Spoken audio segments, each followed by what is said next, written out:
こんにちは、まゆりきです。今回は抽象画を描いていこうと思います。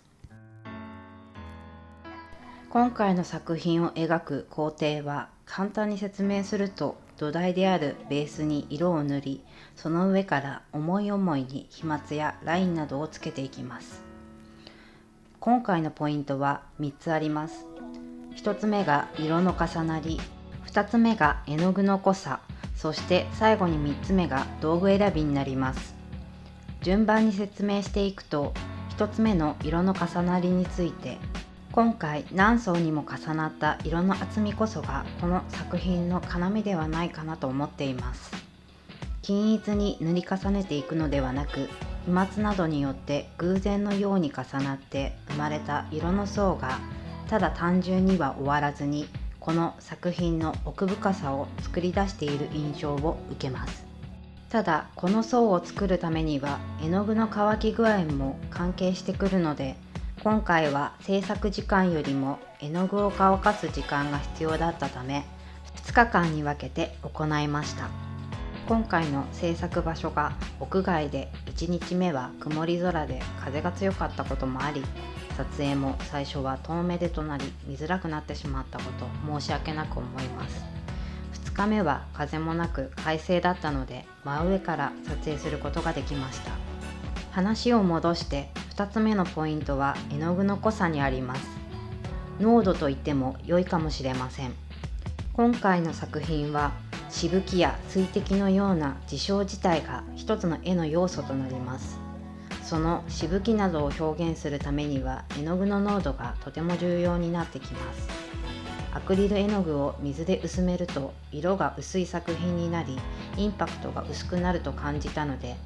絵の具用薄め液を使ってもよかったのですが、動画などを参考に身近にあった水性のペンキにアクリル絵の具で着色して今回は使うことにしました。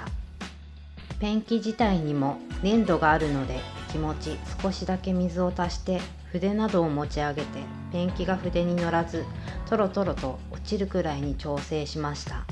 筆を振らないと落ちないぐらいの粘度だと、後で時間が経った時にキャンバスに描いた絵の具のしぶきや水滴などの部分がひび割れてくる原因となってしまいます。逆に水っぽくなりすぎると、乾く間にキャンバスの中でにじむように広がってしまうので注意してくださいね。最後の3つ目のポイントが道具選びについてです。専用の道具は必要ありませんが、しぶきや水滴などを作る際に絵の具がついている量によって線が細くなったり太くなったり、水滴が細かくなったり大きくなったりします。なので太いハケと細いハケや棒などが2種類以上あると、様々な大きさに描くことができると思います。今回のポイントでもわかるように、その一つ一つの工程がすでに一つの作品の一部となります。今回描く抽象画の様式をアクションペインティングと言います。その様式は絵の具をキャンバスに塗らずに垂らしたり飛び散らせたりする方法で、できた作品は具体的な対象を描いたというより、絵を描くという行動、アクションそれ自体が強調されたものと言われています。この様式を使った有名な画家だとジャクソン・ポロックやウィレム・デ・クーニングなどがいますよね。この画家たちは、キャンバスは世界を再現する窓ではなく創作行為をする場であり、いわばキャンバスは格闘技であると言っていたそうです。ある美術評論家の言葉を借りるならば、物質でなく行為としての芸術、結果でなく過程での芸術という言葉でもわかるように、私自身も今回制作している最中と撮った後の映像を見ると、自分の作品なのに印象が違うことに驚かされました。まさに描いている時はどう動かせば希望の羽やしぶきが出せるのか、どんな濃度でどんな道具を使えば自分の思い描いた通りにすることができるのかと考えながら、その一つ一つの動作に思いを願いを込めるように、まさに格闘しているかのようでした。出来上がった作品はいわばその結果としての副産物なのかもしれません。私はこの完成した作品を眺めると、この飛沫は、このラインはと、その時の行動や思いを反芻するような気分にさせられる時があります。目標に向かってただひたすらに塗り重ねていくのではなく、その過程一つ一つこそがアートであり、まるでボクシングでこの時の右フックがと語るような、そんなちょっと不思議な体験をさせてくれた制作時間となりました。そして私がこのアクションペインティングという様式の作品を見た時の印象は思考でした。点と点が線でつながるという言葉がありますが、むしろ完璧な点と点はなく、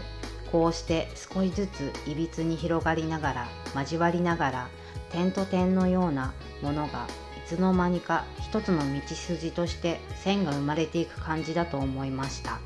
しぶきは外部からの刺激や新たな発見としてそこかしこに脳内に痕跡を残し、少しずつ重なっていくことで、いつしか大きな気づきとなることもありますよね。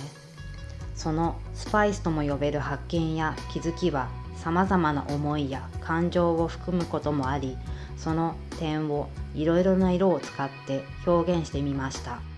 そして今回は最後に、漫画東京グールに出てくる半分人間で半分グールになった亞門幸太郎の言葉と、私が出会った言葉を今回飾る予定の場所で、毎日この絵を見るであろう子どもたちに送りたいと思います。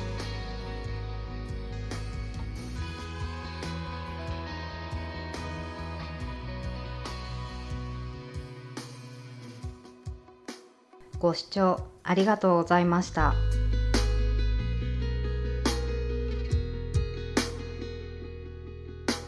いいね、チャンネル登録していただけたら嬉しいです。